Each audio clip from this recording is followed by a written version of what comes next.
your opportunities on a big stage. We welcome Colton Shaver back to Studio B. Welcome, man. Thanks for having me.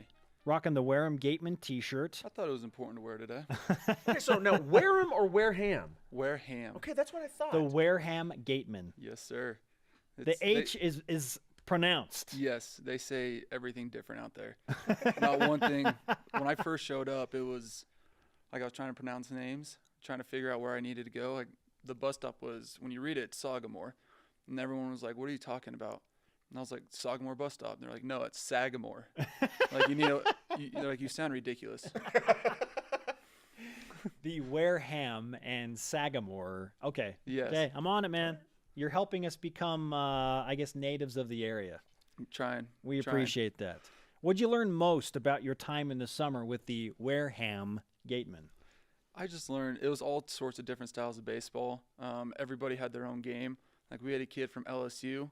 He led the league in batting average. He won the batting title. And I think probably 95% of his hits were infield hits. So it's like really? his game was he would hit the ball on the ground between third and short, and he was fast enough to beat it out. So there's that game. And then we had other kids where it's like they're like me. They can't run, so we're trying to get that ball in the air and see how far we can hit it because that's the only way we're going to get a base hit. Where do you think you improved the most during your time with the Gateman? I think I really improved defensively working with Jerry Weinstein and his staff. They worked hard with me on that. We worked hard at first, third, catcher, played all three, and I felt like I improved greatly at all three. Also, he worked hard with the approach at the plate with this upper-level pitching that we saw. We were seeing guys throwing 97 with real sharp sliders, and he helped me out with realizing in count situations what I need to look for, little cues to pick up, just little things in baseball that no one ever really sees. What kind of feedback were you receiving at the end of the Cape Cod League from different coaches and, I don't know, talent scouts or whatever? Well, I didn't really talk to scouts, but talking to the coaches, they're saying that they're surprised with my skill set on defensively. They're like, because I asked them, I was like, "Hey, can I get some work at third base? Just don't put me in the game. I just want to practice it, see if I can do it." And the next day, Jerry's like, "Well, you're playing third today." I was like, "Thanks, dude." But I said not to put me in. Yeah, and he put me there the next day, and I did well. But it's like how baseball is, you put a new guy somewhere new, and the ball gets hit to you. So I had a lot of plays that day, and I handled it well. And Jerry came up, and he was like, "You surprised me. I didn't think you could do it. I just want to see what would happen." And he's like, "You showed me that you can play there." What excites you most when you think about the 2017 BYU baseball team, which is going to be here before we know it? It's going to be a good year. It's going to be fun. We have a lot of kids that have been playing well all summer.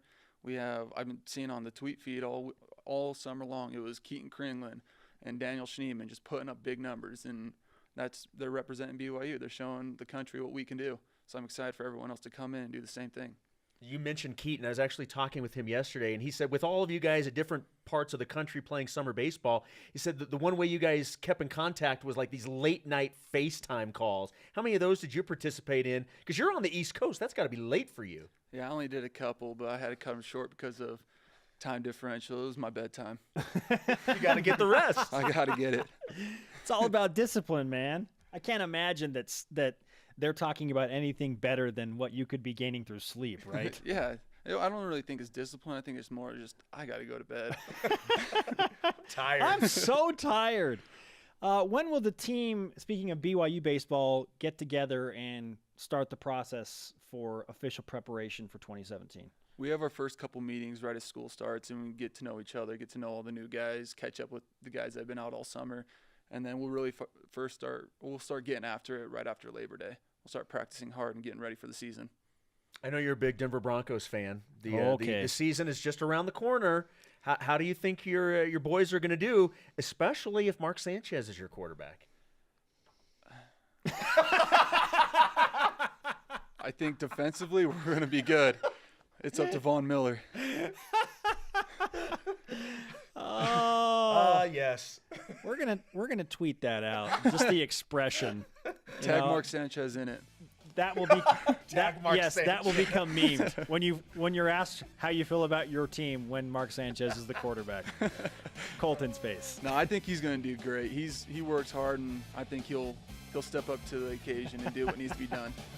Good stuff. Thanks, Colton.